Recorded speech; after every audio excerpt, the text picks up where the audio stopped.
The closest neighbor says he heard two shots about 20 minutes apart coming from two separate locations. Soon after, the bodies of a woman and her 3 young children were found in a driveway along 19 Mile Road in Cedar Springs.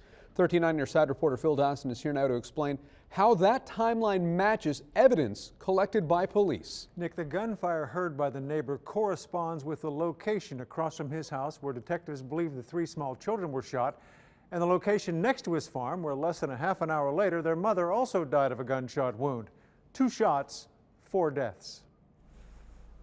I heard 2 shots. They were loud shots. They were close. I'm Dan Petrowski. I'm right in the middle. I told the cops I thought somebody was poaching. It now appears the first shot Dan Petrowski heard came from behind the house across from his farm on 19 Mile Road. 15, 20 minutes later, heard a shot come from the other direction. Investigators suspect the second shot was fired in the driveway of the Rao home next door to the Petrowskis, where a short time later, the bodies of 28-year-old Aubrianne Moore and her children, 2-year-old Elena Rao, 6-year-old Cassidy Roddery, and 8-year-old Kyrie Roddery were found. After you heard the second shot, did you call the police? Or? No, there's so much shooting going on around here. You just get used to it. Police have not made a final conclusion about what happened. Murder-suicide is something that we are investigating. It obviously is one of the very leading things that we're considering, but it's really, really important that we look at all possibilities. Any idea on what could have led to all this?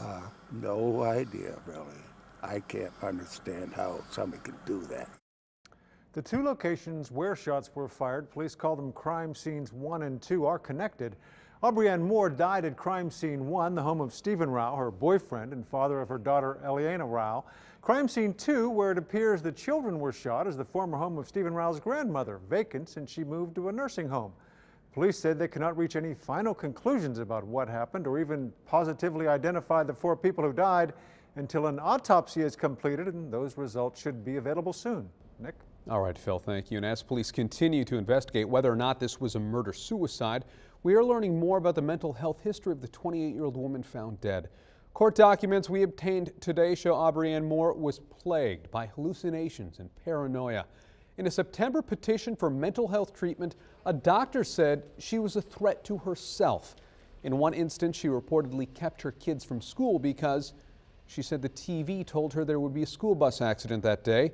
Doctor also reported that Moore stayed awake at night believing people would break into her home, and she was not eating, believing the food was poisoned.